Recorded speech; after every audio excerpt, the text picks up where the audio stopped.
Hello, there you are. Hello, dear friends. My name is Clive Thompson. I was just reading this book called How to Make a Killing in the Share Jungle. Now, if you would like to know how to beat the market, have a look at my video from a couple of days ago. The link is right under this video, the first link under this video. In that video, I teach you how to be better than the top investment managers in the world. So it's a video which will teach you how to pick the best stocks, or let's put it this way, how to pick a portfolio of excellent stocks which should make the best portfolio. Of course, some stocks will go up and some will go down, and there's no guarantees here. You could lose money, you could even lose all your money. But I've been doing this for 50 odd years, and I've learned a thing or two, and I teach you the techniques I've been using to produce the portfolios which have been published on LinkedIn every year in 2024, 2025, and those who've got those portfolios can see how well they're doing, and you're welcome to see the technique I will be using for my 2026 portfolio very soon. So today is Thursday, November the 13th, 2025.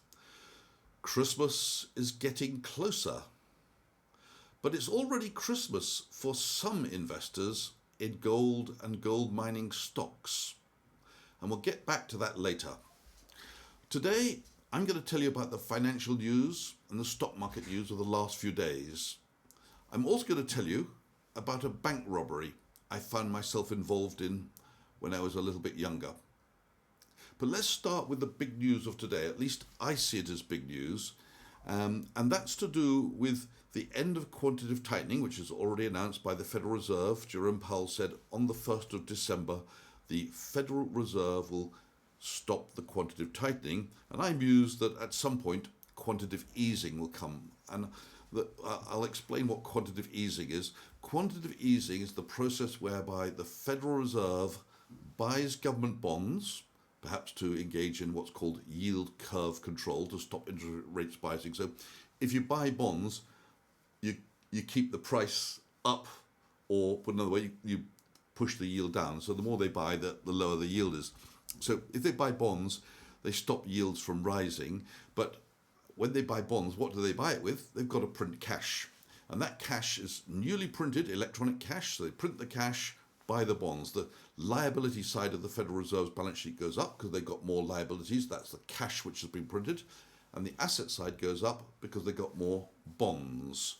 So assets and liabilities rise together. The Federal Reserve's balance sheet therefore gets bigger. So that's basically quantitative easing. And why am I talking about quantitative easing when I mused that it would come probably sometime next year? Well, yesterday, New York's Federal Reserve Bank President, John Williams, now he's the president of the New York Fed, but the deputy chairman of the FOMC committee, which is what Jerome Powell's on. He's a permanent member of the FOMC. He gets a vote on every policy matter all the time. So he was speaking last night at the Economic Club of New York, and he said that technical buying of bonds is getting closer. He was reiterating that the time when the US central bank will have to start or restart bond purchases is coming. So basically, he's saying what I have said, which is QE, quantitative easing, is coming. Now, he does say that this shouldn't be seen as a change in the Federal Reserve's monetary policy, but it clearly is, because you go from a situation of allowing bonds to mature and not reinvesting or selling them to a situation where you're now buying bonds. It clearly is a change of policy, because when you buy bonds, you're pumping money into the economy. It's inflationary, and that's what the gold bugs love, because it pushes or makes people run for cover to protect themselves against the future inflation. And of course, that inflation isn't necessarily the price of frozen pizzas that are made by robots. That inflation is coming in things which are in limited supply, like house prices, for example, or yachts, or nice paintings, or of course stocks, and most importantly, if you want something very, very liquid, gold. So that's where the money which will be printed will go into those sorts of assets. And of course, this week we've had a very surprisingly large move in gold. It's up 6% this week so far. I think it's 6.8% if I'm not mistaken. The price was, when I started this video, just below 4,200. And I'm just going to have a look now and see where it is at the very minute. Give me a second while I bring that up. So we need to go to gold. Okay, so it's just moved slightly above $4,200. It's $4,228 as I speak, up $33 on the day. Not quite at the peak of 4,380 that you see on the graph here, but it's 4,230 or 20, so it's roughly $150 away from the peak.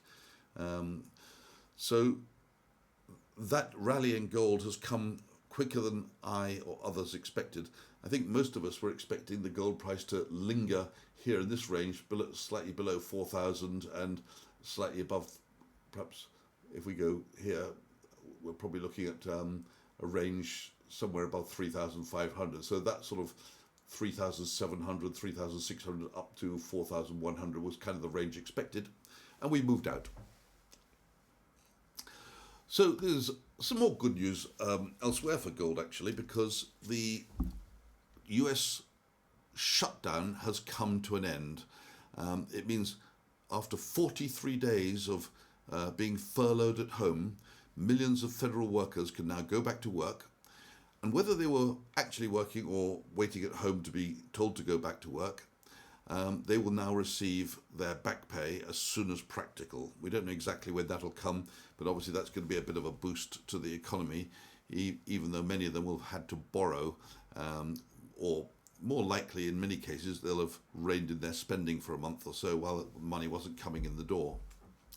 So that's new money coming to the economy very soon. But what's maybe even more exciting for the typical American investor, or not an investor, any American really, is the suggestion, I'm going to say it's a suggestion more than an absolute promise, it's more of a proposal, I guess, by President Trump that almost every American will receive a $2,000 payment from the government. And it doesn't matter whether you live in America or live overseas. If you're American, it looks like you're going to get it. Now, that's not absolutely certain because the details haven't been laid out. And he did say almost every American, so maybe he's going to exclude the billionaires or something from this. But long and short of it, if you remember the COVID payment, where the American government paid out money to every American, it didn't matter where you lived. You could have been a man, a child, a husband, a wife, it doesn't matter. Everyone got it, rich or poor. Now, some people are saying the government doesn't have enough money to pay $2,000 a head, because that would exceed the total of all the tariffs, which is where the money's supposed to be coming from. I haven't done the maths, and I don't know if that's true or not. But I advise you, do not spend this money until you know for sure you're getting it, or better still, you've actually got it in your nice bank account, and then you can know it's really there. It's not a good thing to spend things which you hope to get, which you might not get. So the investors in gold are doing very well out of that, or will be doing very well out of that, I think. On the stock market this week, we've seen a rotation out of the technology stocks, a small rotation, it's not a big one, into value stocks. So the technology-rich NASDAQ 100 index is down about 2%. Not a big fall, it's very small, but it went in the opposite direction. It went down compared with the old industrial Dow Jones index, which isn't a technology index at all, doesn't have technology stocks really. The Dow Jones hit an all-time record of 48,000. Some European markets also hit all-time records. For example, the FTSE 100 at 9,911 is at an all-time high. I'm just looking to see if I can see where it is today. It should be under indices. It's down a bit today, 9,864. Let's just have a quick look at that. There's your FTSE coming off the high of 9,900 last week. There's your Dow Jones hitting an all-time high, but NASDAQ here, which we're looking at, has come off the high. Still not down very much, and probably nothing much to worry about, I'd say, at this point, but it could get worse. In China, there are stories circulating about China that they're running out of AI chips because the Americans won't sell them AI chips, or at least not the ones they want. And the Chinese government has ordered all government agencies to, in future, only buy Chinese-made artificial intelligence chips. Obviously, this is going to be a bit of a boost for the Chinese artificial intelligence chip manufacturers. That's that. And France. Well, France is still mired in the middle of a political crisis. It's running a very high deficit this year, 2025. The deficit between 5 and 5.5% of GDP. Now, that's well above the limit allowed by the European Union, which is a 3% limit. So the turmoil is making it, this political turmoil is making it almost impossible to pass or maintain the spending cuts which were agreed and originally planned for 2025, which is drawing to a close now. So they're pushing many of those into the 2026 budget. But the trouble is, nobody can agree on what the 26 budget should be. Now, there have been some concessions made by the right to the left. For example, the pension age, which is supposed to be 64 years old, still a bit young, has been reduced to 62 years old. At least it's been pushed back to a 2028 decision. Now, France can't afford people retiring as young as 64, and it certainly can't afford people retiring as young as 62. It doesn't have the money. It just hasn't got the money. So the solution for the socialists to pay for all these new retirees is much higher taxes on the wealthy. So effectively, they're voting that the wealthy leave the country, because that's what will happen. And it won't be the average wealthy person. It'll be the wealthiest of the wealthy people who leave, which will push the burden of taxation down to the very people who are demanding, effectively voting them out of the country, but demanding they pay higher taxes. So all attempts to get the budget gap closed in 2025 have failed, and now attempts to get the 2026 budget passed look like they're going to run into a lot of turmoil and probably will fail.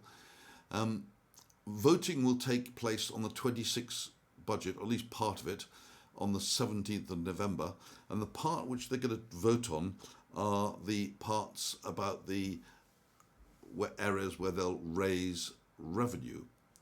The part they're not voting on, and that will come much later, if at all, will be the budget, the spending side of the budget, where they vote on what they're going to spend money on. But the trouble with that is there's literally thousands of amendments being proposed, and nobody wants to give up their pet project or their special way of spending. So France, at the moment, if things go through, which is not allowed by law, but if they go through the way it is, France is going to have another year of massive deficits. So the rating agencies have basically downgraded France's credit rating and issued warnings. They've issued the warnings of a large and persistent fiscal gap with rising debt and rising servicing costs. That means as the debt goes up, the interest rate, or the interest being paid on that debt goes up.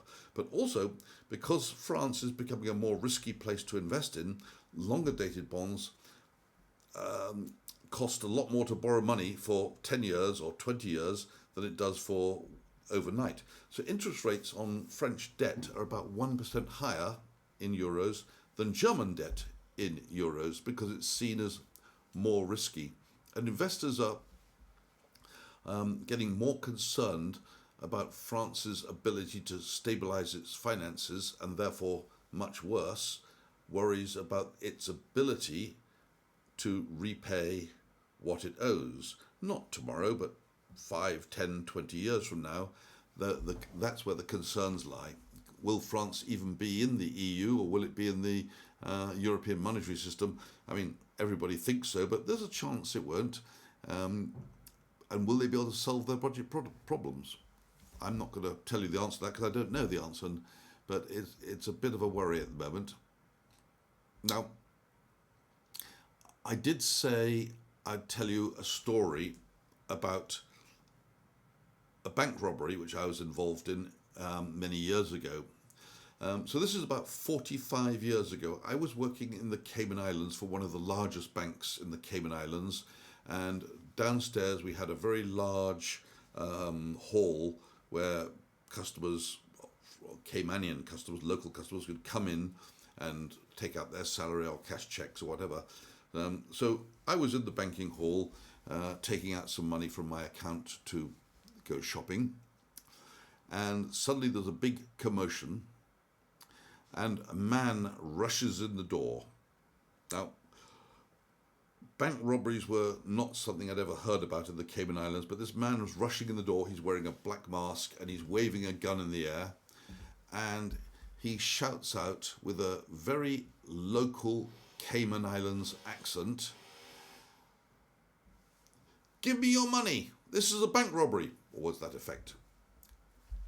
Now, that's Grand Cayman's a very small country. It's maybe got 7 miles long. It's not long. The population was very small, and just about everybody who'd lived there all their lives knew just about everybody else.